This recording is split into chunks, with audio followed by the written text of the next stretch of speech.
प्रचण्डको विरुद्धमा चाहिँ के अरे आफ्नो चाहिँ टिप्पणी गरे नि। वाक स्वतन्त्र भनेको आफ्नो राजनीतिक विश्लेषण गर्न पाउने हो। त्यो राजनीतिक विश्लेषण अब नचाहिने चरित्र हत्या गर्ने, उसलाई नङ्ग्याएको फोटो राख्ने, कुकुरको टाउका राखेर चाहिँ टाँच्ने, यस्तो खालको चाहिँ अमानवीय अलिकति अमर्यादित काम पनि गरेको छ। तर एउटा राजनीतिक चाहिँ शिष्टताभित्र बसेर राजनीतिक विश्लेषण गर्न पाउँदैन होइन। आङ्काजीको चाहिँ जातिवादी नेता यो मानेमा हो भनेर मलाई विश्लेषण गर्छ मान्छेले। त्यो राजनीतिक विश्लेषण गर्दाखेरि उसलाई चाहिँ साइबर क्राइमबाट चाहिँ थुन्न पाइन्छ।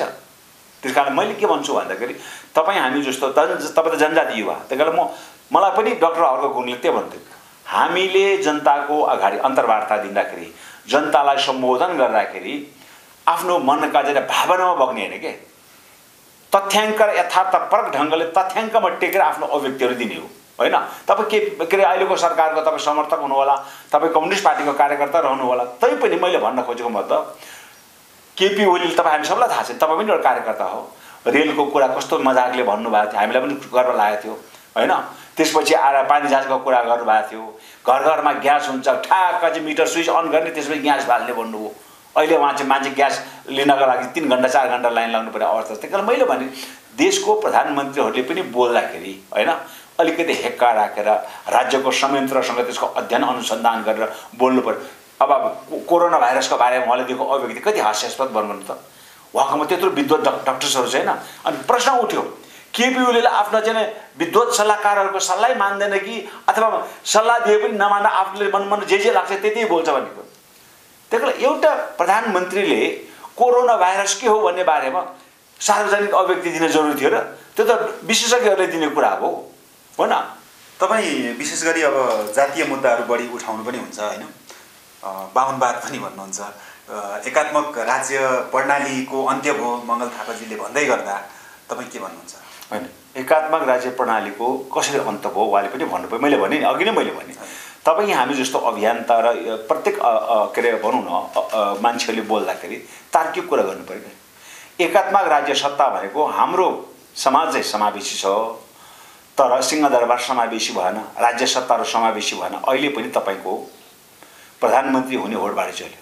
कम्युनिस्ट 250 वर्ष गणतन्त्रका लागि जुन युद्धको अग्रपङ्क्तिमा चाहिँ गोला र बारुद लड्ने त को थियो भन्नुहोस् न? वर्षमान पुन नन्दगिरी पासङ्गर होइन। 9 वर्षको चाहिँ एउटा नानीको आमाले हातमा चाहिँ काखमा नानी लिएर चाहिँ हातमा मेसिन गन लिएको तस्बिर हाम्रो अगाडि जलजल्दै आउँदैन। अनि अहिले देशको प्रधानमन्त्री हुने बेलामा जनजातिको नाम महिलाको नाम आयो। त्यही मान्छे गरी दोहोरिरहने। वामदेवलाई एउटा पहाडे बाहुनलाई यो देशको प्रधानमन्त्री बनाउनलाई संविधान संशोधन गर्न तयारी हुने, अनि त्यो हिजो मुक्तिको नाममा बन्दुक बोक्ने एउटा महिलालाई प्रधानमन्त्री बनाउन संविधान संशोधन हुनु पर्दैन? सुभाष नेमाङलाई चाहिँ के अरे प्रधानमन्त्री बनाउन सकिँदैन? रामबहादुर थापा बादललाई प्रधानमन्त्री बनाउन सकिँदैन? हो, यस कारणले सेना प्रमुख पहाडे बाहुन, आइजिपी पहाडे बाहुन, न्यायाधीश पहाडे बाहुन, आयोग नियोग पहाडे बाहुन। हङकङ र बेलायतमा अधिकांश त्यहाँका बस्ने नेपाली मूलका मान्छेहरू जनजाति हुन्। त्यहाँका मान्छेले हामीलाई चाहिँ आदिवासी जनजाति राजदूत पठाइदिनु पर्यो भने 20 वर्ष भयो युद्ध लड्यो, आन्दोलन गरेको, अहिलेसम्म पाएन। हो, यसलाई भन्छ नस्लवादी राज्य सत्ता। अनि कसैको मुखले चाहिँ परिवर्तन भयो भन्दामा पत्याउने हो त? त्यही कारण तपाईँ हामीले यथार्थपरक ढङ्गले यसको जिम्मेवार कसलाई देख्नुहुन्छ तपाईँ? यो राज्य सत्ताको हो बाबा।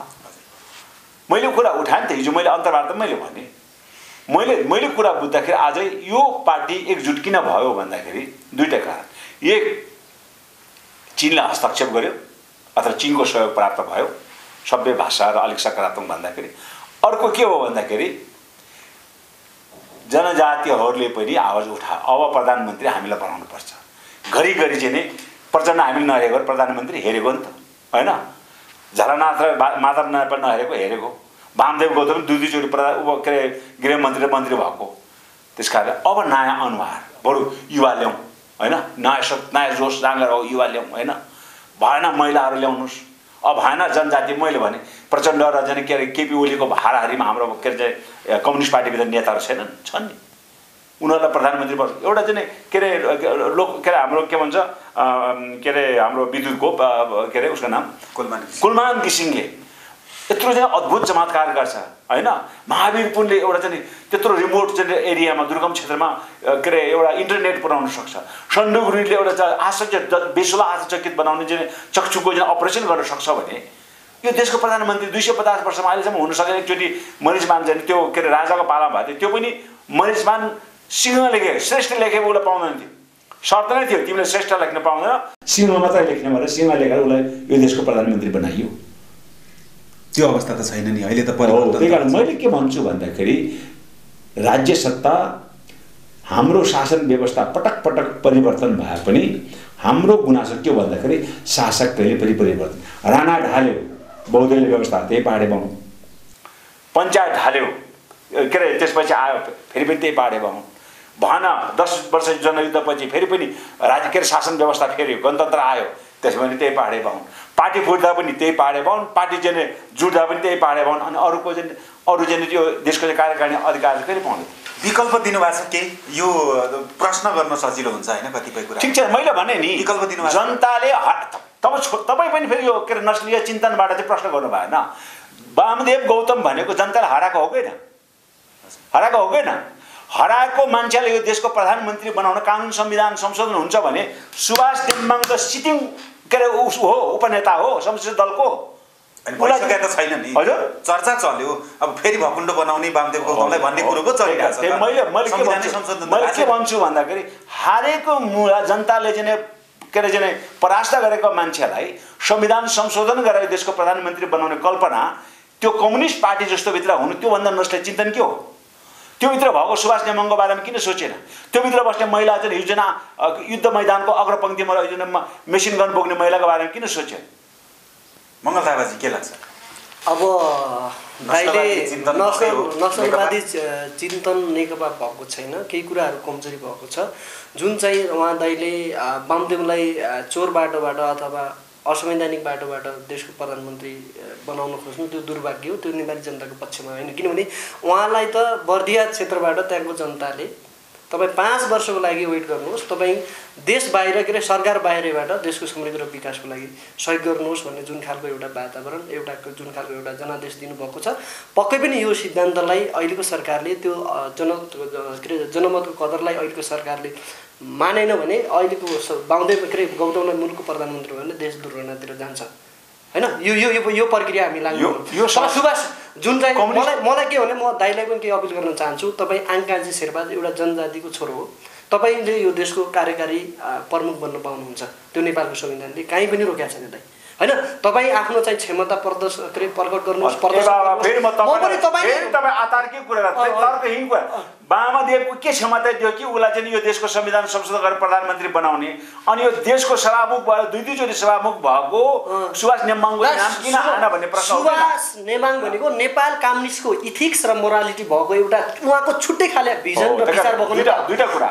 सुभाष नेम्बाङ पनि यो देशको प्रधानमन्त्री बन्नुपर्छ, बन्नु हुँदैन भन्ने मेरो बन्नुपर्छ। उहाँ जस्तो एउटा इनोसेन्ट मान्छे मलाई लाग्छ, उहाँ जस्तो इनोसेन्ट मान्छे, उहाँ जस्तो चाहिँ बौद्धिक अथवा तार्किक क्षमता र इमानदारी भएको व्यक्तित्व अहिलेसम्म यो मुलुकको कुनै पनि पार्टीमा अर्को तर्क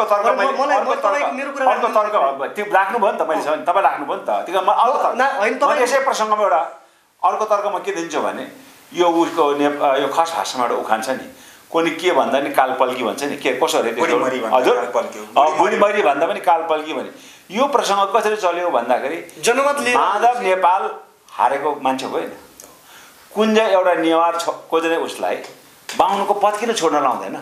माधव नेपाललाई ल्याउनका लागि एउटा जनजाति नेवारले के गर्यो, आफू निर्वाचित भएको मान्य छोडेर उसलाई चाहिँ मान्य बनाएर यो देशको प्रधानमन्त्री बनाएको होइन, काल त्यहीँबाट पल्किएको के।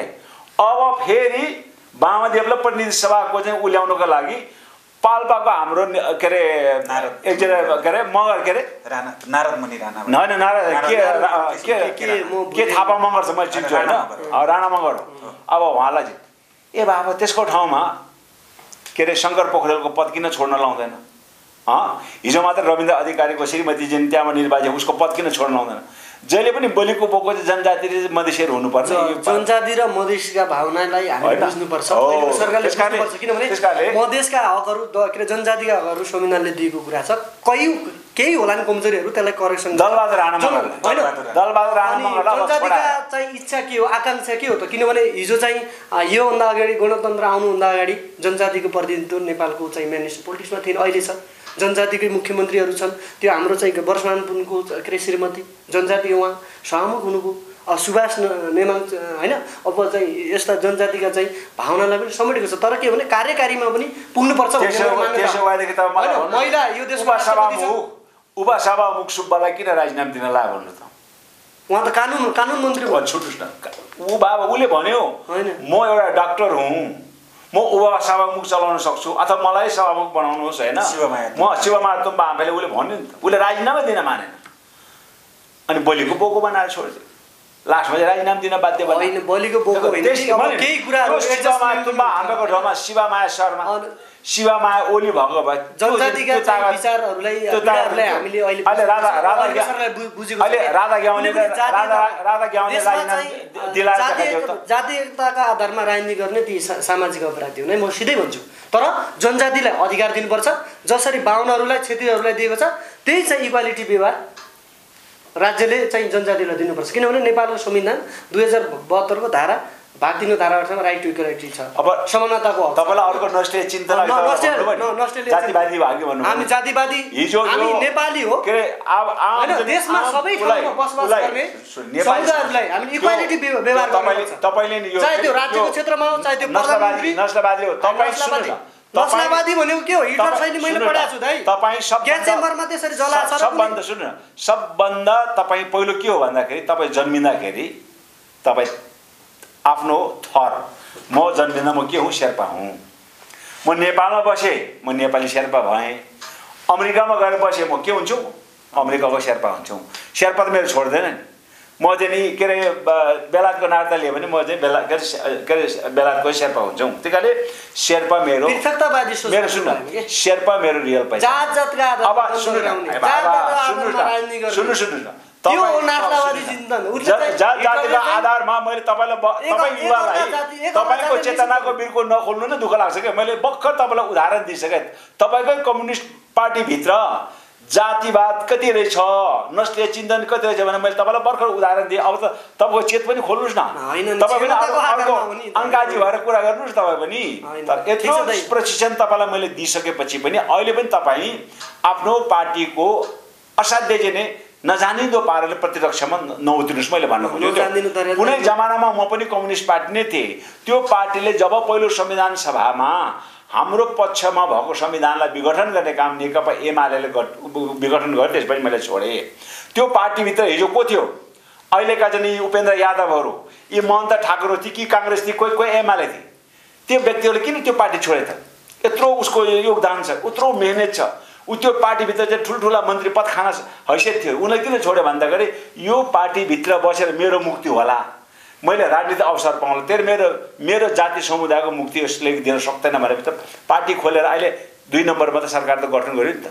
त्यो राजनीतिक चेतना तपाईहरु जस्तो युवामा हुनु पर्यो। अब हामी त ढाँडा काटिसकेको बुढो मान्छे हो हैन। त्यही कारण तपाईहरु जस्तो युवामा चाहिँ जस्तै भारतको अम्बेडकर हैन को कुरा छ त्यो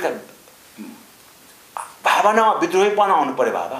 हिजो साम्यवाद बहुदलीय जनवाद मार्क्सवाद वर्गीय उत्पीडनको अन्त हुँदाखेरि जातिको पनि जुन उत्पीडन अन्त हुन्छ भन्ने कम्युनिस्ट पार्टीले अनि जातीय उत्पीडन भएन भन्दा त्यो उत्पीडन अन्त भएन भनेर कराउने मान्छेलाई चाहिँ जातिवादी भन्ने अनि त्यो उत्पीडन लादिराख्नेले चाहिँ अब चाहिँ राष्ट्रवादी हुने यस्तो खालको व्याख्या पनि त हामीले स्वीकार्नु हुँदैन भन्ने मेरो तपाईलाई विगतमा मङ्गलजी अब तपाईँ त्यही कम्युनिस्ट पार्टीकै एउटा युवा नेता पनि हुनुहुन्छ हैन।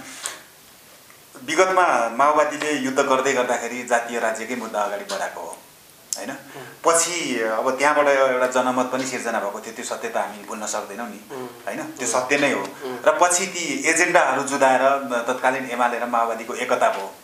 तपाईले त्यो भन्दै गर्दाखेरि जातीय नारा आउनै हुँदैन भन्दै गर्दाखेरि माओवादी र एमालेको एकता अझै नभएको भान तपाईलाई हुन्छ? होइन नि मलाई अहिले माओवादी र एमालेको एकता भएको छ भावनात्मक एकता भएको छ। पक्कै पनि यो चाहिँ कसैले इन्ट्रेस्टको आधारमा टुट्ने र फुट्ने पार्टी होइन फुटे आफै समाप्त हुन्छ कम्युनिस्ट। मैले धेरै कुरा यो व्याख्या विश्लेषण गरेँ। जुन हिजोको दिनमा पूर्व माओवादीहरूले जातीयताका नारा होइन, दलितका नारा अनि चाहिँ शेर्पाका नारा अनि बाहुन छेत्रीका नारा जुन खालको चाहिँ लुट्यो, अब चाहिँ जनजातिलाई यो अधिकार दिउँ भनेर जुन खालको एउटा मुभमेन्ट गरेको थियो, पक्कै पनि ती कमजोरीहरू अहिले छन्, नभएका होइन। तर हिजो माओवादीले यस्तो गरेका थियो, अब हामीले पनि यस्तो गर्नुपर्छ भन्ने होइन। किनभने अहिलेको जनता भनेको 21 सेन्चुरी कुनै जातिवाद भन्दा पनि अहिलेको जनता विकास चाहन्छ, रोजगार चाहन्छ, शिक्षा चाहन्छ, स्वास्थ्य चाहन्छ। साइन्स एन्ड टेक्नोलोजीमा इन्टरनेसनल फर्ममा चाहिँ अगाडि हरेक क्षेत्रमा अगाडि बढ्न चाहन्छ के। अब कुनै जातका आधारमा तपाईको त्यो साइन्स मलाई भन्नुस् न, ठीक छ? हैन मैले भने मलाई इन्टरफेयर नगर्नु। मैले हजुर बुझ्दा के भने म तपाईँ आई सुड रेस्पेक्ट यु के, यु आर माई सिनियर के, वेट गर्नु, वेट फर के टाइम के। म के भन्न चाहन्छु भने अब मैले भने नि अहिलेको सरकारले, अहिलेको पार्टीले केही जातिवादीका केही चाहिँ के अरे समुदायका भावनाहरू नबुझेको छ, मलाई त्यस्तो लाग्दैन। नबुझेको छ भने पक्कै पनि बुझ्नु जरुरी छ। किनभने कुनै पनि समुदायका नागरिकहरूलाई सङ्घीय लोकतान्त्रिक गणतन्त्र नारामा ल्यायौँ भन्ने, तर चाहिँ टक्सियौँ भन्ने, तर भित्री रूपमा चाहिँ त्यो किसिमको व्यवहार देखाएन भने त्यसको खवादार जनजातिले गर्ने मौका पाउँछ र अग्रसर पनि हुनुपर्छ। म आङ्काजी दाइलाई मेरो सिनियर मान्छे हो, मेरो अभिभावक हो, उहाँलाई रेस्पेक्ट गर्छु, उहाँको विचारलाई म रेस्पेक्ट गर्छु। तर कुरो के हुन्थ्यो भने अब हामी देशभरिमै बस्ने समुदायका, चाहे त्यो बाहुनको छोरा होस्, चाहे त्यो जनताजीको छोरा होस्, चाहे त्यो दलितको छोरा होस्, चाहे त्यो राउटेको क्षेत्र हो, सबैलाई इक्वालिटी समानको व्यवहारसहित होइन, मुलुकको चाहिँ अथवा जनजातिको छोरा यदि मुलुकको कार्यकारी बन्न चाहन्छ भने ऊ चाहिँ दलीय सिस्टममा आएर जनताका चाहिँ सेन्टिमेन्ट जितेर होइन, आगामी चुनावमा त्यो किसिमको एउटा विचार, त्यो किसिमको एजेन्डा उनीहरूको समुदायमा लिएर त्यो खालको लोकप्रियता ल्यायो भने त हामी मान्न तयार छौँ। तपाईँको एउटा के आयो कुरो भन्दाखेरि नि बुझेको छन् तर बोलिरहन्छन् भन्ने खालको तपाईँको कुरा आयो होइन, कि जनजातिहरूको नियतै गलत हो त एकदम। अब यहाँ सुन्नुहोस् न, हाम्रो जनजातिहरूमा, पार्टीभित्रबाट जनजातिहरूमा जहिले पनि दास मानसिकता भयो के, आफू शासक कहिले नहुने। अशोक राई थिए पोलिटिक्समा, आजै हाम्रो ऊ भाइ जस्तो चाहिँ युवाहरू त झन् पार्टीको दासै भएर, दास नभनौँ, पार्टीको विरुद्ध दासै होइन, दास मानसिकता भनेको मतलब, दास मानसिकता भनेको मतलब राजनीतिमा के हो भन्दाखेरि मालिकले अराएको पराएको गर्ने होइन, त्यसले आफ्नो सुन्नु न, त्यसले आफ्नो हित गर्छ या गर्दैन, अहित या गर्छ या गर्दैन, उसले त्यो अनुमान गर्दैन। मेरो मालिकले भन्यो यो कुरा सही हो, अब मैले मालिक कम्युनिस्ट पार्टीमा मालिक र दास भन्ने हुँदैन। मैले मालिकले भनेको हामी मालिक र दासका पुँजीवादी र साम्यवादी विचारका विरोधी हौँ हामी। मैले के भन्दछु भने हिजो शेरबहादुर तामाङ द्वन्द्ववाद पढे मान्छे, भौतिकवाद हो, साइन्स त्यो तपाईँको त्यो सिद्धान्त त्यो तपाईँको खल्तीमा राख्नुहोस् के। नेपाल जस्तो बहुजातीय मुलुकमा प्रयोग नहुने द्वन्द्वात्मक भौतिकवादको चाहिँ अर्थ के हुन्छ? नेपालको सन्दर्भमा द्वन्द्वात्मक भौतिकवाद कसरी प्रयोग हुन्छ तपाईँलाई मलाई? हामीले समाजका राम्रा र नराम्रा विचारहरूलाई अध्ययन गरेर शेरबहादुर तामाङलाई जिब्रो चिप्लिँदाखेरि राजीनामा दिन लगाएन कानुन मन्त्री। तपाईँ त कम्युनिस्ट पार्टी हो नि त, कानुन मन्त्री हो कि होइन? एउटा अनि त्यसपछि सुन्नुहोस् न, अहिले आएर 4 अर्बको भ्रष्टाचार अभियोग लगाएको रविन्द्र त मरे, उसलाई केही पनि गरेन। अहिले भानु ढकालमाथि त्यत्रो चाहिँ प्रश्न उठेको छ, केही पनि गरेन होइन। त्यसकारण तपाईँको द्वन्द्वात्मक भौतिकवादले यो विभेद पार्टीभित्र हामी अनुहार हेरेर विभेदको आधारमा के भन्नु छ तपाईँको भौतिकवादले? यदि चाहिँ के अरे भानुभक्त ढकालले त्यो किसिमको भ्रष्टाचार गरेको छ भने नेपालमा सम्मानित अदालत छ, अख्तियार अनुसन्धान आयोगहरू छन्, विभिन्न किसिमको कानुन संविधान छ। अख्तियार को छ भन्ने होइन, त्यो किसिमको प्रमाण ल्याउनुस् के, प्रमाण बिनाको त्यो एउटा प्रमाण ल्याउनु पर्छ। युवाहरूले म पनि के अरे भानुभक्त ढकालको पक्षमा होइन, तर उहाँले यदि उहाँ भ्रष्टाचार हो भने कानुनले हामीले कारबाही गर्नुपर्छ। अहिले हाम्रो लडाइँ नै त्यो ढाकछोप गर्नुहुन्न के। केपी ओली प्रधानमन्त्री भएपछि हिजो ज्ञानेन्द्र जसरी चाहिँ आफ्नो वंश नष्ट भएपछि यो देशका राजा भए, राजा हुँदाखेरि उसले 3टा कुरा राम्रो कुरा गरेको थिए। केपी ओलीले पानी जहाज ल्याउँछु भने जस्तै उसले पनि 3टा पानी जहाज रेल ल्याउने कुरा गरेको थिए। तर पछि के गर्यो? न्यायालय पनि आफ्नो अधीनमा, मन्त्रीमण्डल पनि आफ्नो अधीनमा होइन, सेना संवैधानिक सबै गर्नुभयो। अहिले आएर केपी ओली प्रधानमन्त्री भएछ के भयो भने ठ्याक्क त्यही शेरबहादुर तामाङ कानुन मन्त्री हुने बित्तिकै उसको माताहतमा रहने महाधिवक्ता त महाधिवक्ताको कार्यालय कसको माताहतमा रहन्थ्यो भन्नुहोस् पहिला कानुन मन्त्रालय अहिले कहाँ छ तपाईँ कम्युनिस्टको जुन युवाले त्यो कुरो बुझ्नुहोस् है यो किन भयो त्यो अर्थ पनि तपाईँले बुझ्नुपर्छ त्यसपछि आएर रामबहादुर थापा गृहमन्त्री भयो राष्ट्रिय अनुसन्धान कहाँ गयो अहिले कहाँ छ प्रधानमन्त्री माता त्यो कहाँ तपाईँ एउटा पत्रकार थाहा कसको माता कुन मन्त्रालय माता हुन्छ गृह मन्त्रालय माता थियो पहिला राष्ट्रिय अनुसन्धान आयोग कसको माताहतमा लग्यो प्रधानमन्त्रीको माताहत अब देशको राज्य संयन्त्र भनेको शक्ति पृथकीकरण भनेको एउटाले अर्काको उसमा हस्तक्षेप नगरेर अथवा एउटा व्यक्तिले दुईटाभन्दा एकभन्दा बढी चाहिँ जिम्मेवारी नलिने न्यायालय पनि आफ्नो पकडमा अनि यता चाहिँ के अरे प्रहरी प्रशासन पनि आफ्नो पकडमा त्यो छैन अनि सिंह अब तपाईँले मलाई प्रमाण जुटाउँदैछु अरे नेपाल प्रहरीले अहिलेको नेपाल प्रहरी देशका कानुन मन्त्रालय अन्तर्गत रहने महानिर्देशक के अरे केपी ओली प्रधानमन्त्रीले किन लियो राष्ट्रिय अनुसन्धान प्रधानमन्त्रीले किन लियो अख्तियार दुरुपयोग अनुसन्धान आफ्नो माताहतमा किन ल्यायो अब यसको पछाडिको राजनीतिक उद्देश्य के भन्दाखेरि राज्यलाई अपराधीकरण गर्न उसलाई सहज हुने न होइन गलत उहाँको विचार यो त्यसकारणले मैले तपाईँ जस्तो युवाले कसरी म भनिदिन्छु बोल्नु पर्यो कसरी गलत देशको चाहिँ संवैधानिक जो चाहिँ अङ्गहरू जो चाहिँ स्वतन्त्र छ आफैमा स्वतन्त्र छ आफ्नै चाहिँ छवि छ होइन अख्तियार अनुसन्धानको आफ्नै खाले हिस्ट्री छ ऊ कुनै पनि के अरे सङ्गठन कुनै पनि प्रधानमन्त्रीबाट गाइड हुँदैन ऊ भनेको निष्पक्ष संस्था हो क्या निष्पक्ष संस्थालाई बदनाम गर्नु हामी अलपतन्त्रवादी हौँ देशको मुलुकको हिच्चा नै भनौँ नि त त्यसो भए होइन त्यसो भए ल ठिक छ सुन्नुहोस् हामी तपाईँ आगामी दिनमा राजनीतिक व्याख्या गर्नु मैले तपाईँले अब मान्य के अरे सर्वोच्च अदालतका के अरे अधिवक्ताहरू पनि अब के अरे केपीको अन्डरमा भए अरे होइन अब के अरे अख्तियार अनुसन्धानका आयोगहरू पनि केपी ओली अन्डर भए अनि प्रहरी प्रशासन पनि केपी ओली भए अन्डर भए यो चाहिँ चाहिने नचाहिने आरोप लगाएर यो मुलुकको समृद्धि त्यसो भए तपाईँ प्रमाण ल्याउनुहोस् के स्वतन्त्र छ नेपाल प्रहरी अख्तियार हस्तक्षेप गरेको छैन किनभने आफ्नो उनीहरूको आफ्नै क्षमता छ आफ्नै बौद्धिकता छ उनीहरू म्यानरिजम डाइनामिक्स भएको संस्थाहरूलाई राजनीतिकरण गरेर नाना थरी गरेर मुलुकलाई चाहिँ दुर्घटना पार्ने तपाईँको मौखिक व्याख्याले हरेक ठाउँ राजनीतिकरण भयो अनि गर्ने के त यदि सबै हाम्रा निकायहरू हाम्रो निकायहरू स्वतन्त्र न्यायालयहरू कसै यो वा त्यो भन्दा पनि निष्पक्ष ढङ्गले न्याय दिने काम अहिलेको चाहिँ एक्चुअली मैले तपाईँलाई भनेको कुरा सबै यो भयो उ भयो तपाईँ बोल्नुहोस् न त आउनुहोस् कम्पिटिसनमा ल भयो तपाईँले भने जस्तो सब स्वतन्त्र छन् मेरो त के हुनुहुन्छ तपाईँ सुन्नु मेरो कुरा सुन्नुहोस् न तपाईँ सबै स्वतन्त्र छन् भने अपहरण सम्बन्धी मुद्दा अब त्यो चाहिने त्यो डुअलिटी रोल छ त आफ्नो इन्डिभिजुअल इन्ट्रेस्ट छ प्रहरीले लिएन त्यो सरकारी वकिल कार्यालय त्यो मुद्दा किन लिएन अब त्यो अपहरण भएको पो लिने त नि त्यो अपहरण भयो भने कुरा निवेदन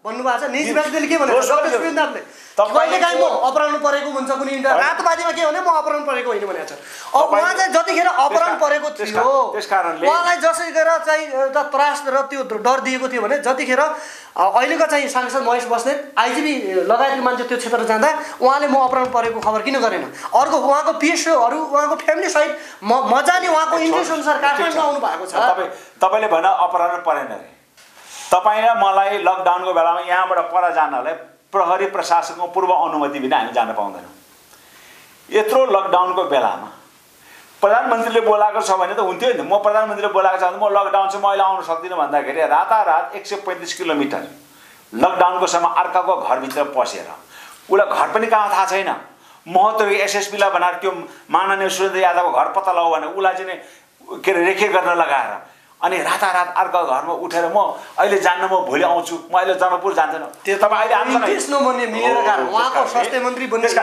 मैले इन्ट्रेस्ट थियो मेरो भनाइ पार्टी नखुल्ने भएपछि आफूले पुरै दुध नुहाएको भन्ने निकायहरू त्यो पक्कै पनि लोकतन्त्र सुन्नु न यी निकायहरू स्वतन्त्र छन् भने स्वतन्त्र ढङ्गले जनताले दिएको निवेदन ठिक छ त्यो भोलि मुद्दा चल्ने आधार छैन त्यो बकवास हो भने त्यो रद्दीको टोकरीमा त फाल्न पाउँछ यदि उहाँ चाहिँ न्यायको पक्षमा हुन्छ भने ल अहिलेको सरकार ल सबै राजनीतिकरण भयो अरे आगामी दिनमा त यो सरकार रहँदैन नि त रहला नरहला त्यसपछि त थाहा हुन्छ नि को अपराधी हो के हो। अब अहिले उहाँले भने जस्तै अहिलेको सरकार केपी ओली अन्डर छ भन्यो के कारबाही हुँदैन भन्यो। मलाई तर्क उत्तर दिनुहोस् त। कानुन मन्त्रालय सधैँ कानुन मन्त्रालय अन्तर्गत रहने महाधिवक्ताको कार्यालय प्रधानमन्त्रीले किन खोसेर लग्यो? खोसेको छैन, कहाँ छ परमा? अब प्रधानमन्त्रीको मातहतमा बस्ने देशभरिको निकायहरू त प्रधानमन्त्रीको उ त मान्नु पर्यो नि, पालन त मान्नु पर्यो नि। यस्तो तर्क देशको राष्ट्रको त्यसपछि आएर राष्ट्रको प्रमुखको कार्यकारीको भने सल्लाह त लिनु पर्छ नि। देशको राष्ट्रिय अनुसन्धान आयोग कुनै पनि निकायले लगेको छैन, उहाँको स्वतन्त्र निकाय। गृह मन्त्रालय अन्तर्गत रहने चाहिँ निकाय उहाँ प्रधानमन्त्री भएपछि त्यसलाई के गर्नुभयो? गृह मन्त्रालयबाट झिकेर प्रधानमन्त्री कार्यालय माथा राख्यो।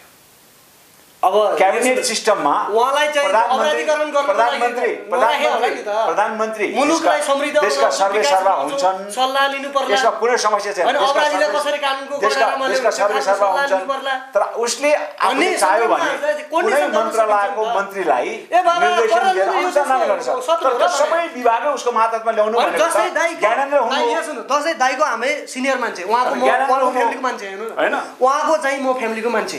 उहाँले भने अनुसार त हामीले मान्नु पर्यो नि त। राम्रो पक्षमा नराम्रो कुराहरूमा हामी अस्वीकार गर्न सक्छौँ, तर यो हो बाबु यो तरिकाले हो कुरो भनेन, किनभने सिनियर मान्छे हो। उहाँको छोराहरूले उहाँको छोरीहरूले त उहाँले भने डिसिसन त मान्नु पर्यो नि त। उहाँको घरको त जिम्मेवारी मान्छे हो नि त। नचाहिने कुराहरूमा मार्नु भएन के। अनुसन्धान राष्ट्रिय अनुसन्धान आयोग भने के बच्चा हो र भने बालक हो र? प्रधानमन्त्रीले यता उता जानु भने उसको आफ्नै अनुसन्धान छ, आफ्नै योगदान छ, आफ्नै बलिदान छ, आफ्नै त्याग छ।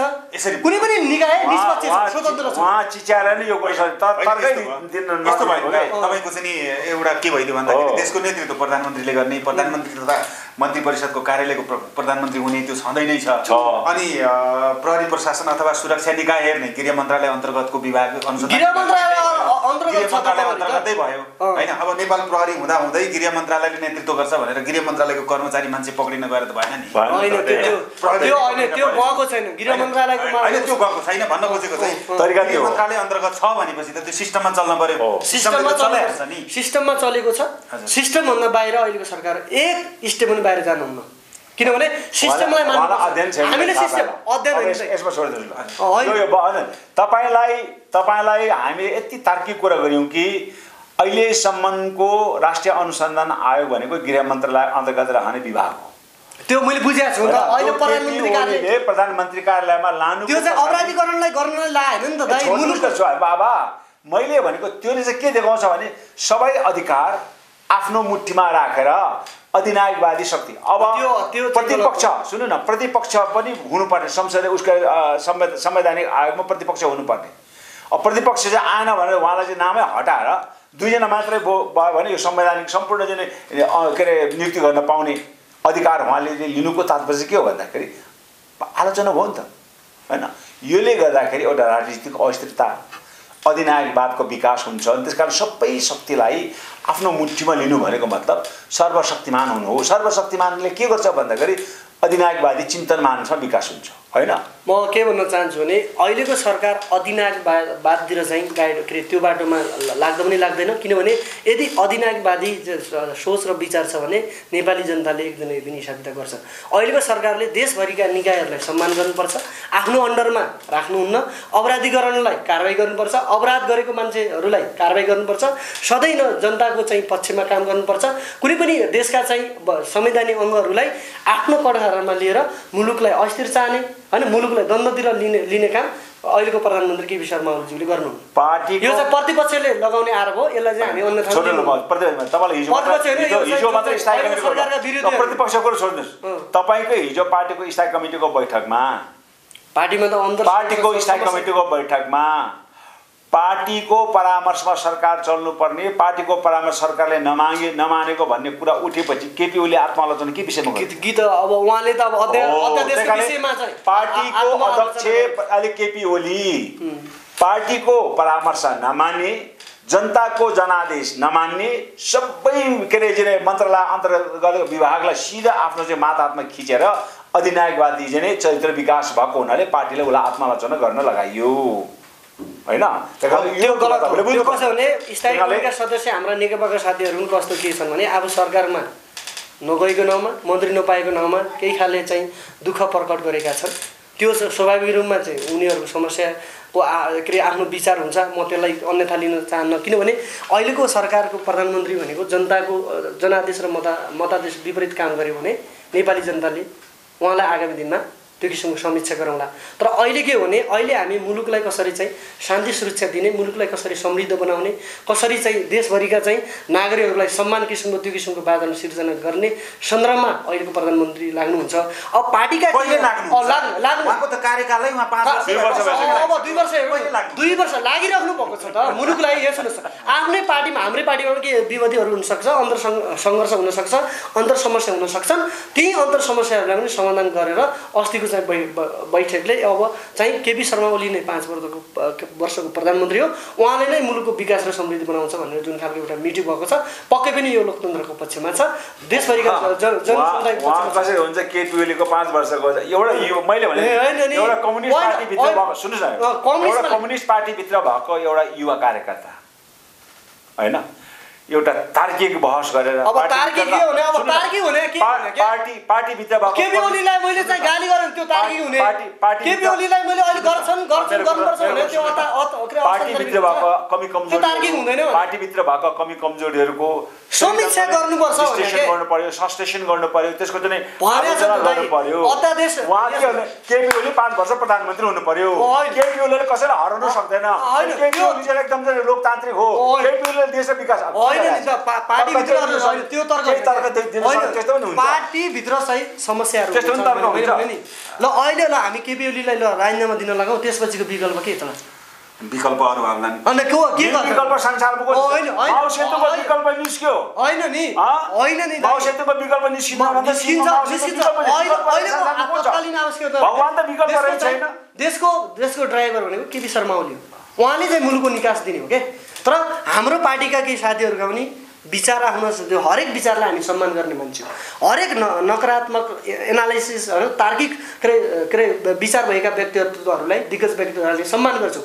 तर के हो भने यो पनि भएन ऊ पनि भएन, नेतालाई गाली गरेर देश र विकास हुन्छ उहाँले एउटा पढेको थिएँ मैले होइन, एउटा त्यो लेख थियो के, त्यो लेखमा अलिकति जोक कमजोरी छन् के अहिलेको सरकारका कमजोरी छन् दाइ, सच्याउनुपर्छ होइन, कमजोरीहरू छन् होइन, केही गलतहरू छन्, ती सच्याउनुपर्छ भन्न चाहन्छु के। एउटा टाइटल थियो के तपाईँ यहाँ सुन्नुहोस् होइन, परिपक्व नेता के वचनको पक्का नेता भन्ने एउटा टाइटल मैले पढेको थिएँ। त्यो टाइटलमा के थियो भन्दाखेरि एउटा नेता एक ठाउँ गएर भाषण गर्यो, भोट माग्यो होइन, 5 वर्ष मलाई चाहिँ काम गर्न दिनुहोस्, मत दिनुहोस्, म यो काम गर्छु, म विकास गर्छु भनेर होइन। अनि 5 वर्षलाई चुनिएर ऊ मन्त्री पनि भयो, ऊ त्यहाँ फर्केर गएन, फेरि चुनाव आयो, ऊ त्यहाँ गयो अरे। त्यहाँ गएपछि एउटा जनताले सोध्यो अरे कि तपाईँ नेताहरू ढाँट्नुहुन्छ, बोली फेर्नुहुन्छ, 5 वर्षमा विकास गर्छु भनेको खोइ भन्दा नेताले के जवाब दिएको थियो अरे भने म कहिले पनि ढाँट्ने मान्छे होइन, हिजो 5 वर्ष अगाडि मैले जे भनेको थिएँ आज पनि त्यही भन्छु, म 5 वर्षमा यो विकास गर्छु, भोट दिनुहोस् भनेको थियो अरे। त्यो स्कुलिङ छैन, त्यो स्कुलिङ छैन, गरिराखेको छ। हेर्नुहोस्, विकासका सिद्धान्त नबुझेका साथीहरूले यो चाहिँ तर्कहीन कुरा गर्छन्, किन विकास र समृद्धि भनेको रातारात हुने चिज होइन के, टाइम लाग्छ नि त। म अमूर्त विकासको कुरा गर्दिनँ, केपी ओलीको असाध्यै लोकप्रिय चर्चित 3टा विकास आम नेपाली जनताको कानमा सुनेको, टिभीमा रेडियोमा आएको, तपाईँहरूको घर घरमा ग्यास हुन्छन्, तपाईँले केही गर्नु पर्दैन, लाइन लाग्नु पर्दैन, भर मिटर खोलेपछि गन पैसा तिनै आयो। ती सपनाहरू पुरा हुन्छ। सुन्नुहोस् न, पक्कै पनि सुन्नुहोस् न, मैले तपाईँलाई उहाँले समय अवधि पनि दिनुभएको छ पत्रकारसँग, अबको 2 वर्षमा यो भएन भने तपाईँ फेरि क्यामेरा लिएर मेरोमा आउनु होइन। त्यसपछि पानी जाँचको कुरा गर्नुभयो। अब त्यो चतरा नहरमा चलेको स्टिम बोर्डलाई पानी जाँच भन्नुहुन्छ भने त मेरो केही पनि छैन।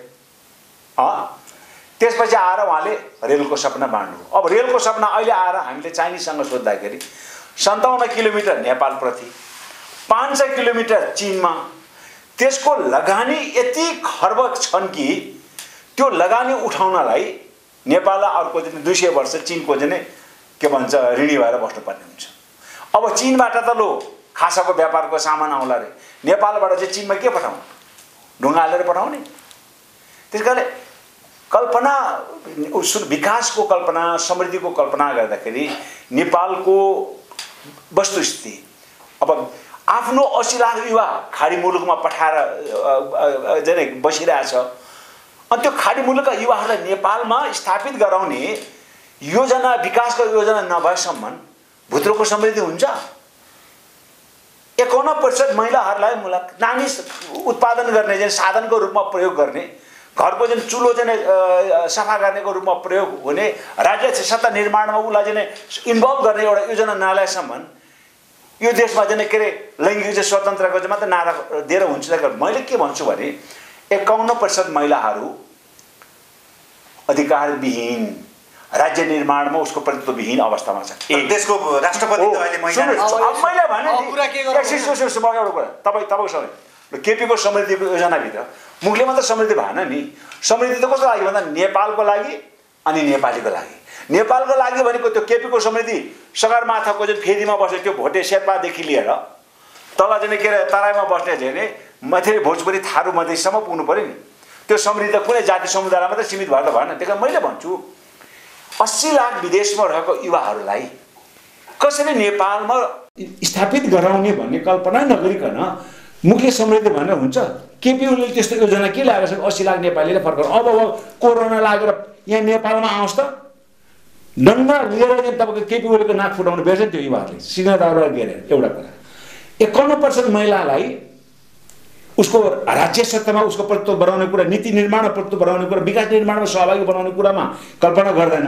अनि कहाँबाट महिलाको अनि 1 करोड चान्चुन्छ नेपालका आदिवासी जनजातिहरू छन्। अनि त्यो आदिवासी जनजातिहरूले विकासको स्ट्रिममा मुद्दा अब जातिवादी कुरा गर्यो भन्छ। आखिरी विकास त जातिगत रूपमा त जानु पर्यो नि। त्यो विकास भन्ने बित्तिकै दलितले के पाउँछ, महिलाले के पाउँछ, मधेसी मुस्लिमले के पाउँछ सोध्छ नि, सोध्दैन उनीहरू पनि आफ्नो एङ्गलबाट सोध्छ नि। अब किन जात कुरा, नीति निर्माण प्रतित्व बनाउने कुरा, विकास निर्माणमा सहभागी बनाउने कुरामा कल्पना गर्दैन। अनि कहाँबाट महिलाको अनि 1 करोड चान्चुन्छ नेपालका आदिवासी जनजातिहरू छन्। अनि त्यो आदिवासी जनजातिहरूले विकासको स्ट्रिममा मुद्दा अब जातिवादी कुरा गर्यो भन्छ। आखिरी विकास त जातिगत रूपमा त जानु पर्यो नि।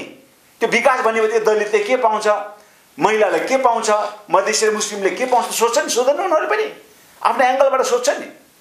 अब कि चेतना त मान्छेको वृद्धि भएको छ। अनि त्यो उत्पीडित जाति समुदायहरूको कसरी त्यसबाट चाहिँ मुक्ति सम्भव हुन्छ, त्यो विकासको चाहिँ मूलधारमा चाहिँ तिनीहरूको प्रवेश कसरी हुन्छ भन्ने योजना नल्याउने। अनि उहिले पञ्चायतले भन्थ्यो कि म देशको चौतर्फी विकास गर्छु। चौतर्फी भनेको मात्रै के किन त्यो चौतर्फी भनेको चौतर्फी चारैतिर हो। त्यो चारैतिर के जे भन्दा पनि भयो। अब यस्तो छ हो। त्यही कारण मैले के भन्छु भने अहिले हामीले यथार्थपर नेपालको वस्तु म के भन्छु भने अन्तिममा है दाइ यथार्थ मैले कुरा गर्छु। अहिलेको 80 लाख युवाहरू विदेशिएका छन्, त्यो उनीहरूको रहर पनि होइन, बाध्यता हो। अहिलेकै प्रधानमन्त्रीले उनीहरूको चाहिँ भित्र के अरे स्वदेशमा फर्काउने जुन खालको एउटा वातावरण सिर्जना गर्नुभएको छैन। पक्कै आगामी दिनमा चाहिँ अब नेपाल पहिला के भने हामी विकास र समृद्धिको क्षेत्रमा, परिवर्तनको क्षेत्रमा हामी देशलाई मुलुकमा स्थायित्व पोलिटिक्स सँगसँगै देशलाई विकास र समृद्धि बनाउनको लागि त्यहाँको 80 लाख युवाहरू नेपालमा आएर आफ्नो देशको लागि 8 घण्टा काम गर्न तयार गर्नु, त्यो खालको वातावरण सिर्जना गर्नुपर्छ। म त्यो भन्न चाहन्छु। अर्को कुरा के भने अहिले तुरुन्तै 80 लाख युवाहरूलाई तुरुन्तै उहाँले भने जस्तै ल्याएर मुलुकको समृद्धि र विकास हुन सक्दैन। किनभने हामी सिद्धान्त र पद्धति अनुसार हामी जान्छौँ। आगामी दिनमा उनीहरूका चाहिँ भावना, उनीहरूका पीडा र उनीहरूका दुःखलाई अहिलेको सरकारले बुझ्ने त्यो खालको चाहिँ वातावरण अहिलेको नेतृत्वले गर्छ। यदि गरेन भने मैले भनिहालेँ नि आगामी दिनमा होइन। यहाँ सुन्नुहोस्, 5 टाइम छ भने एकैचोटि ल्याउन सकिन्छ भने चाइनाले आफ्नो सम्पूर्ण नागरिकहरू चाइनामा ल्याएछ, भारतले ल्याएछ, समृद्धिमा हुँदैन, टाइम लाग्छ। नेपाल भन्दा 25 वर्ष लाग्छ। 25 वर्ष लाग्छ। 5 वर्षमा पुरा होइन नि। 25 वर्ष केपी ओलीले मात्र होइन के, 5 वर्ष केपी ओलीले भन्ने होइन के, उहाँलाई ल अहिलेको सरकारले ल्याएन अरे, उहाँसँग चाहिँ 80 लाख युवालाई तुरुन्त ल्याउने, दुःख तुल्याउने योजना के छ ल? अहिलेको सरकारले गर्नु सकेन। उहाँको चाहिँ विकास योजनाहरू के हो भन्नुहोस् न। ल भन्नुहोस् न डाटा। म आज यो अन्तर्वार्तामा यो बहस कार्यक्रममा म कहिले पनि पत्रकारहरूले बोलाउँदाखेरि मेरो प्रतिपक्षमा अथवा मसँग अर्को को छ म सोधिनँ। मैले सोध्छु जोसुकै भए तापनि युवा भए होस्, मभन्दा सिनियर होला, मभन्दा चाहिँ म जहिले पनि म आउँछु। धेरै साथीले मलाई भन्छ कि तपाईँ आफ्नो तह अनुसारको मान्छेसँग बहस गर्नुहुन्न भन्छ। मैले सम्झेँ जहिले पनि युवा नै भए पनि केही कुरा म उबाट सिकौँला, केही कुरा म उसलाई सिकाउँला। किन मान्छे आफै पूर्णता हुँदैन। आज पनि उहाँको नाम सुन्ने बित्तिकै म के माने एउटा म त आदिवासी जनता अभियन्ता हुँ। पार्टीभित्र भएका आदिवासी जनजाति युवाहरू चेतनशील छैनन्। अघि मैले भने राजनीतिक भाषामा त्यो दास मानसिकता भनेको त्यो नोकरै भनेको चाहिँ होइन के, भनेको मतलब खालि माथिबाट अराएको कुरा गर्ने, त्यसको चाहिँ पुरै नबुझिकन एकदम ब्लाइन्ड जेन सपोर्टर, अन्धभक्त भन्छ नि त्यस्तो ढङ्गले कमसेकम उहाँलाई प्रशिक्षित गराउनु हिसाबले पनि म यहाँको छु। त्यस कारणले हामीले के भन्यौँ भन्दाखेरि केपी ओलीलाई, तपाईँको सरकारले हामी के भन्यौँ भन्दाखेरि यत्रो महामारी छ, महामारीको प्रभावलाई न्यूनीकरण गर्न नै हाम्रो लागि चाहिँ ठुलो पहाड हो। यो एउटा चाहिँ सरकारी सत्तापक्षले मात्रै गरेर हुने कुरा पनि भएन, यसमा त सबैजना सहभागिता चाहियो नि। त्यस कारणले एउटा सर्वदलीय संयन्त्र निर्माण गरौँ। रोकथाममा पनि सबै पार्टी संलग्न भएको सर्वदलीय संयन्त्र प्रयोग गर्दाखेरि प्रभावकारी हुने भयो त। किन जनता त एमाले भोट हालेको पनि छन्, काङ्ग्रेसले भोट हालेका पनि छन्, समाजवादी पार्टी जनता समाजवादी पार्टीले भोट हालेका छन्, राप्रपाले पार्टीले भोट हालेका छन् होइन। अब अहिले चाहिँ राहत वितरण गरेको छ, पार्टीका कार्यकर्ताले मात्रै पायो भने गुनासो आएको छ। जसले उसले भोट हालेन उसलाई त 100मा फर्म भरेर चाहिँ 2 गडा चामल पनि पाएन भने मैले वितरण गरेको छु। मैले त्यसका 3000मा अब त्यो सुन मैले भन्दा त्यस्तो त मैले पनि बाँडेँ होला, तपाईँले बाँडे होला। मानिसको गुनासो त्यहाँ रहने भएकोले त्यो गुनासो निमाट्यान्न पार्ने भनेको एउटा सर्वदलीय संयन्त्र सबभन्दा जटिल प्रस्ताव राख्नु भएको थियो नि हो होइन। अब सबभन्दा जटिल के भन्नुहोस् न, 80 लाख खाडी मुलुकमा भएका नेपाली युवाहरूलाई त्यहाँको विश्वजन्य अर्थतन्त्रमा जुन ह्रास आयो त्यसको कारण त्यहाँको उद्योग धन्दा अब नराख्ने भनेर कन्फर्म भइसक्यो। अब तपाईँलाई फर्किनुपर्छ, लकडाउन खोल्ने बित्तिकै तपाईँ जानुपर्छ भनिसक्यो। नेपाल सरकारलाई त्यो युवाहरूलाई खपत गर्ने अहिलेसम्म कुनै स्किम तयारी पारेको छैन।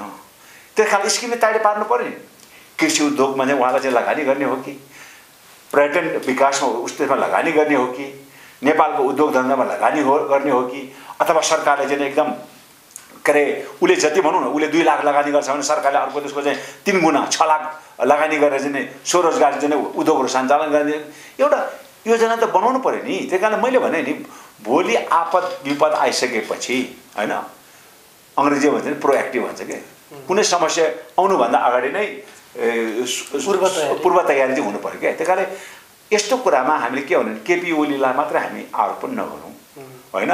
त्यही कारण हामी सबै सर्वदलीय संयन्त्र निर्माण गरेर अगाडि बढाउँ भन्ने हाम्रो चाहना हो। त्यही कारण म जहिले पनि यस्तो अन्तर्वार्तामा धेरै पटक चाहिँ जुनियर साथी भाइ मेरै एउटा इच्छा के भन्दाखेरि जुनियरहरूको पनि नयाँ नयाँ कुराहरू सुन्न सकिन्छ, उनीहरूका चाहिँ मनोविज्ञानहरू होइन उसको चाहिँ क्षमताहरूको चाहिँ हामीले पनि अनुभूति गर्न सकिन्छ। अब भएन उसले जानेको छैन अल्लाहले चाहिँ पन छ भने उहाँलाई पनि म अब एउटा खरेको चाहिँ अनुभव उहाँहरूसँग चाहिँ म दिन सक्छु भन्ने भावनाले मैले सोधेँ तपाईँलाई मलाई अन्तर्वादी मेरो पक्षमा को छ, म के विषयमा मैले कहिले पनि सोधिनँ। म आउँछु तपाईँले निम्तो गरेर म आउँछु। त्यही कारण आज म आएँ, तर मैले चाहिँ तपाईँ सबलाई मेरो अनुरोध छ कि पार्टीभित्र हामी कार्यकर्ता छौँ, पार्टीभित्र पनि हामीले सबै कुरालाई असाध्यै चाहिँ फरक ढङ्गले हामीले सोच्नुपर्छ है। हामीले अन्धभक्त भएर चाहिँ त्यो के अरे किङ मिदास जस्तो अब राजाले बोल्यो होइन, नाङ्गै छ कुन होइन, अब राजाले सोध्यो ए मेरो लुगा कस्तो, मेरो लुगा कस्तो लाग्छ भन्दाखेरि अब राजा नाङ्गै छ भनौँ भने तरवारले मार्ला भने चिन्ता, जसलाई सोध्यो भने हजुरको मेरो कुरा सुन्नु न, हजुरको ड्रेस कस्तो राम्रो छ, कति राम्रो पोसाक लगाइबक्सेको भनेर प्रशंसा गर्छ। त्यो दिन गइसक्यो। पछि एउटा गरिबले राजा राजा त नाङ्गै भनेर उसले आकर्षण के भनिस् हजुर त के लुगा लगाएको छैन भनेर चाहिँ भन्दाखेरि त्यही कारणले नाङ्गेको प्रधानमन्त्रीलाई नाङ्गेको नेताहरूलाई लुगा लगाइबक्सेको छ भन्ने खालको कार्यकर्ता चाहिँ तपाईँ हामी चाहिँ त्यस्तो छैनौँ। दाइको विचारलाई म अत्यन्तै सम्मान गर्छु, रेस्पेक्ट गर्छु। तर के भने मुलुकको युवाहरूको चाहिँ अब यो देशको के अरे नेतृत्व हुने युवाले पनि लिनुपर्छ। म त्यो भन्न चाहन्छु भने के त्यो भन्न चाहन्छु। अरू कुरा के भन्न चाहन्छु भने हामी भनेको परिवर्तनको सम्भाव हो। हामी कुनै पनि पार्टीको अन्धभक्त भन्दा पनि हामीले के भने तत्काल मैले अरूको त गुणगान गाएको छ नि त, केपी ओलीको बाहेक अहिले तत्काल विकल्प के गर्नु, मैले त्यो हो के मैले के भने सम्भाग भनेको भोग्ने हो नि त होइन नि भोग्ने मात्र होइन नि दाइ गर्ने हामीले गरिरहेको सुन्न त्यो उहिलेको जमानाको नेता हो के उहिले कम्युनिस्टले चाहिँ सभाको नेतृत्व गर्थ्यो त्यो नारा अब सम्भाग होइन युवा भनेको अहिलेको वर्तमानको नेतृत्व भन्नुपर्छ तपाईले होइन नि त सम्भाग किन भन्नु पर्यो नेतृत्व गर्नुपर्छ युवाले जनजातिले पनि नेतृत्व गर्नुपर्छ अहिलेको अबको नेतृत्व भनेको युवाले नै हो जनजातिले भन्दा पनि कुनै कास्टिजम भन्दा पनि नेतृत्व युवाले गर्नु अब फेरि तपाईँ फेरि मैले भने तपाईँ फेरि अन्धभक्त तपाईलाई आफू मगर हुँ भन्नलाई तपाईँ लाज लाग्छ म त छेत्री थापा हो थका मगर हो तपाईले थापै भन्नलाई तपाईँ लाज लाग्छ मलाई लाग्छ म त थापा हो तपाईँ थापा भन्नले के को जातिवादी हो तपाईँ आफ्नो जन्मँदाखेरि पाएको पहिचानलाई तपाईँ मेटाउनु म त्यो पक्षमा छैन हैन किन त्यसो भन्नु म पुरुष भन्न थाल्नु सकेले होइन नि म मङ्गल थापा किन बेगारमा तपाईँ थापा पुरुष भन्नु अनि म यो देश म मङ्गल पुरुष भन्नुस् म मङ्गल नेपाली भन्न थाल्नु सकेले किन थापा लेख्नु बेगार अहिले भनेको छोड्नु छ उहाँले भने जस्तै जानु यस्तो संकीर्ण विचारले उहाँको भने अनुरूप अहिलेको सरकारले पनि जानुपर्छ किनभने उहाँको विचार अत्यन्तै अमूल्य छ देशको लागि छ हैन विकासको लागि छ तर के भन्न चाहन्छु भने अब हामी कुनै जातिवादको नाउँमा म बामन म ठगेर उहाँको नाममा चाहिँ आज मङ्गल के नेपाली मङ्गल पुरुष लेखिदिनु होइन नि थापा भन्ने नलेख्नु त्यही त तपाईँ त जातिवादी हो तपाईँ थापा लेख्नु जातिवादी हो होइन होइन तपाईँको के लेख्नु पर्यो भन्दा मङ्गल पुरुष नेपाली तपाईले भने ठिक छ त मैले भने उहाँ तपाईँ जस्तो तपाईले चाहे त्यति हो हैन दूरदर्शी नेता चाहिन्छ यो देशको लागि अपरिहार्य छ सहमति र सहकार्य निकास हो हामी आङ्काङ्काजी दाइबाट पनि लेसन सिक्ने हो मैले पर्सनली भन्ने कुनै चाहिँ एउटा कुनै त्यो एउटा हाम्रो पार्टीको शत्रु भयो भने उहाँबाट पनि हामी के गर्ने हो लेसन सिक्ने हो मैले मेरो शत्रु होइन नि उहाँ त मेरो आदरणीय व्यक्तित्व हो म रेस्पेक्ट गर्छु उहाँको छोराछोरीको मान्छे म त उहाँलाई हार्दिक नमन पनि गर्न चाहन्छु उहाँको विचार अत्यन्तै राम्रो छ उहाँको चाहिँ विचार सहितको तर हामी मान्दैनौँ सहमति र विचार राम्रो छ योजना राम्रो छ हामी मान्छु उहाँको विचारलाई लिएर सहमति र सहकार्य गरेर अहिलेको नेतृत्वले अगाडि बढ्नुपर्छ म त्यही भन्न चाहन्छु किनभने उहाँ पनि नेता हो होइन हामी एकदम बहस अझै बाँकी थियो विषयवस्तु कति पनि सकिन्न होइन आजको लागि समय दिनुभयो दुवैजनालाई धन्यवाद थ्याङ्क यू धन्यवाद समसामयिक राजनीतिक सन्दर्भमा अझै हाम्रो मङ्गल भाइ जस्तो युवा एकदम जोसिलो युवाहरूसँग बहस गर्न पाइयो मलाई एकदम सौभाग्यशाली ठानेको छु तर एउटा अन्तमा फेरि पनि म यो अन्तर्वार्ता हेर्नु नै लाखौँ लाख युवाहरू हुन्छ होइन तपाईँहरू कुनै पार्टीको झोले कार्यकर्ता मात्र होइन यो देश निर्माण गर्ने तपाईँहरू नै हो किन भन्दाखेरि हाम्रा 80 लाख युवाहरू नै त्यो हुन् जसले मलेसिया बनाइराखेका छ जसले कतार बनाइराखेको जसले बहराइनलाई हरियाली देश बनाएको छ त्यस कारणले त्यो युवाहरूले अब कसैको कुनै पार्टीको माध्यम बन्न हुन